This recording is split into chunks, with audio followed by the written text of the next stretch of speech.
নমস্কার বন্ধুগণ, কেমন আছেন সবাই? আশা করি সবাই ভালোই আছেন। মণ্ডল ব্লগস চ্যানেলে আপনাদের সবাইকে স্বাগত। আপনারা পনিরের তো অনেক রকম রেসিপি করেই খেয়েছেন। কখনো পনিরের এগলেস এগ কারি করে খেয়েছেন? চলুন রেসিপিটা শুরু করি। প্রথমে দেখুন, আমি এখানে 250 গ্রাম পনির নিয়েছি। আপনারা বাজার থেকে কিনে আনা পনির নেবেন, আমি বাজার থেকে কিনে আনা পনির নিয়েছি। তারপর এটাকে এরকম গ্রেটারের সাহায্যে গ্রেট করে নিলাম। তাহলে যখন এটাকে মাখবো তাহলে এটা খুব ভালো মাখা হবে, না হলে কিন্তু কোথাও ঢেলা ঢেলা রয়ে যেতে পারে। সেই জন্য মিহি পেস্ট করার জন্য এটাকে আমি এইভাবে কুড়িয়ে নিলাম। তারপর যখন কোরানো হয়ে যাবে, এখান থেকে আমি অল্প একটু পনির তুলে নেব, যেটা দিয়ে আমি কুসুম তৈরি করব। এই পনিরে অল্প একটু হলুদ আর স্বাদ মতন লবণ দিয়ে এটাকে ভালো করে মেখে নেব। মাখার পরে ডিমের কুসুমের মতন অল্প করে একটু নিয়ে কুসুমের আকৃতি যেরকম হয় সেই রকম টাইপের ছোট ছোট গোল্লা পাকিয়ে নেব। গোলগুলো একটু ভালো করে মেখে তারপরে মসৃণ করে রাখবেন, যেন বাইরে কোনো ফাটা দাগ না থাকে। এই দেখুন আমার গোল্লাগুলো কত সুন্দর করে তৈরি করেছি, আপনাদেরকে একটু দেখালাম। এবার বেশি পরিমাণে যে পনিরটা আছে তার মধ্যে আমি একটা বড় আলু সিদ্ধ করে আর এইভাবে গ্রেট করে এর মধ্যে দিয়ে দিচ্ছি, তাহলে শক্ত ঢালা আলুর আর থাকবে না। এবার এর মধ্যে হাফ হাতা ময়দা আর হাফেরও কম দিলাম কর্নফ্লাওয়ার আর দিলাম স্বাদ মতন লবণ দিয়ে এটাকেও এবার ভালো করে মেখে নেব। মেখে নেওয়ার পরে এখান থেকে একটু বেশি বেশি করে নিয়ে বড় বড় গোল পাকিয়ে নেব। এই দেখুন এই রকম বড় বড় গোল। এবার একটা প্লেটের মধ্যে কর্নফ্লাওয়ার নিলাম, সেটা হাতে একটু মেখে নিলাম। তারপরে গোল্লাটা একটা নিয়ে তারপরে সেটাকে বাটির আকৃতি তৈরি করলাম। দিয়ে সেই বড় বাটিটার ভিতরে ওই ছোট যে গোলটা পাকিয়েছিলাম সেই গোলটা ওর ভেতর ঢুকিয়ে দিলাম। তারপরে বাটির মুখ বন্ধ করে একটু ঘুরিয়ে নিলাম। তারপরে এটাকে ডিমের সাইজ করে নিলাম। ডিমের আকৃতি তৈরি করে কর্নফ্লাওয়ারে এইভাবে গড়িয়ে নিয়ে তারপর রাখবো, তাহলে পরে যখন এটা ভাজবো তখন তাহলে এটা আর ফেটে যাবে না। এইভাবে বড় বলগুলোকে বাটি বানিয়ে তার ভেতরে হলুদ রঙের ওই ছোট্ট বলটা ঢুকিয়ে বাটির মুখ বন্ধ করে ডিমের আকৃতি শেপ দিয়ে কর্নফ্লাওয়ারে গড়িয়ে তারপরে এগুলোকে রেখে দেব। সবগুলো তৈরি হয়ে যাওয়ার পরে চলুন এবারে এগুলোকে ভেজে নেব। গ্যাসে একটা ফ্রাই প্যান এরকম চওড়া দেখে বসালাম আর তাতে বেশি করে রিফাইন্ড অয়েল দিলাম। তেলটা যখন গরম হবে, হালকা গরম হবে, তখনই এই বলগুলোকে একটা একটা করে ছেড়ে দিতে হবে। আস্তে করে ছাড়বেন, না হলে কিন্তু গায়ে তেল ছিটাতে পারে। এইভাবে আমার সবগুলো ডিম কিন্তু এই তেলের মধ্যে ছাড়া হয়ে গেল।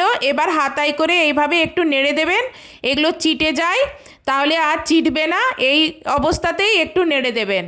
তারপরে একটু পরেই এগুলোকে উল্টে দেবেন একটা পিঠ হয়ে গেলে। এই দেখুন কত সুন্দর একটা পিঠ হয়ে গেছে, পুরো ডিমের মতন লাগছে। এবার দ্বিতীয় পিঠটা আরেকবার উল্টে দিলাম। উল্টে দিয়ে তারপরে এগুলোকে আমি তুলে নেব।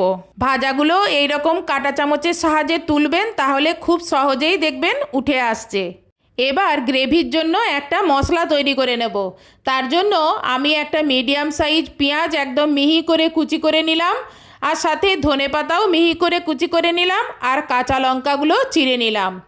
আর নিলাম হাফ বাটি মতন টমেটো পিউরি আর আদা রসুনের পেস্ট, আর নিলাম এলাচ লবঙ্গ দারচিনি। এখানে আমি এলাচটা বড় এলাচ নিয়েছি, আর নিয়েছি সাহাজিরে আর গোলমরিচ।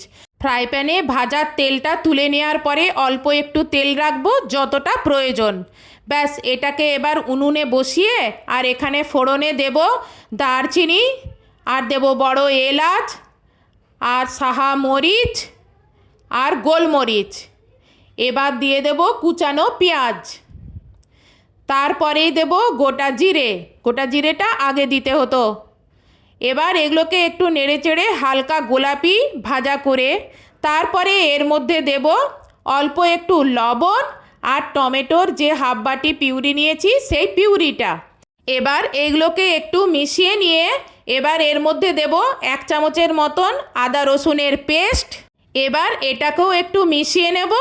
মিশিয়ে নেওয়ার পরে এর মধ্যে দেব হাফ চামচের মতন ঝাল লঙ্কার গুঁড়ো, হাফ চামচ দেব কাশ্মীরি লঙ্কার গুঁড়ো, হাফ চামচ দেব হলুদ, আর হাফ চামচ দেব ধনে গুঁড়ো। হাফ বাটি মতন জল দিলাম, দিয়ে এগুলোকে নেড়ে চেড়ে ঢেকে এগুলোকে কষতে দেব।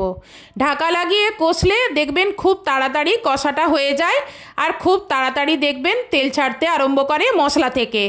দেখুন পুরোপুরি মশলা থেকে এখন কিন্তু তেল ছেড়ে গেছে।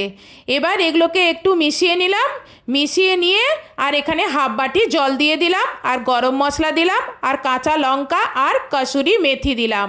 আপনারা আপনাদের ঘরের পরিমাণ অনুযায়ী দেখে ঠিকঠাক করে মশলাগুলো দিয়ে দেবেন। এবার এর মধ্যে ওই ভাজা পনিরগুলো আবার ঢেলে দেব। 1-2 মিনিট ঢেকে রাখবো, তারপরেই উল্টো পিঠটা উল্টে আরও 1-2 মিনিট রাখবো। না হলে এই পনিরটা এই গ্রেভির এই রসটা শোষণ করে একদম গ্রেভিটাকে শুকনো করে দেবে। ব্যাস তৈরি হয়ে গেল আমার এগলেস এগ কারি। এবার সবশেষে নামানোর আগে ওপর থেকে ধনেপাতা আর চিনি ছড়িয়ে নামিয়ে নেব। এই রেসিপিটা একবার আপনিও বানিয়ে খেয়ে দেখুন, কি দারুণ খেতে। এটা আপনারা ভাত, রুটি, পরোটা, ফ্রাইড রাইসের সঙ্গে পরিবেশন করতে পারবেন। আজকের এই ভিডিওটা বা রেসিপিটা আপনার কীরকম লাগলো? যদি ভালো লেগে থাকে তাহলে ভিডিওতে লাইক, কমেন্টস এবং শেয়ার করবেন। আর চ্যানেলে যদি নতুন হন তাহলে চ্যানেলটি সাবস্ক্রাইব করবেন। আর ফেসবুক থেকে যদি দেখে থাকেন তাহলে ফেসবুকটি ফলো করবেন। চলুন একটা আপনাদেরকে এগ কেটে দেখায়। দেখুন কুসুমটা কিন্তু সম্পূর্ণ আলাদা আছে। বাড়িতে কোনো অনুষ্ঠান থাকলে সেই দিন এটা বানিয়ে পরিবেশন করবেন, দেখবেন আপনার সুনাম হবে। আজকের মতন এখানেই ভিডিওটা শেষ করছি। নেক্সট ভিডিওতে আপনার সঙ্গে আবার দেখা হবে। বাই।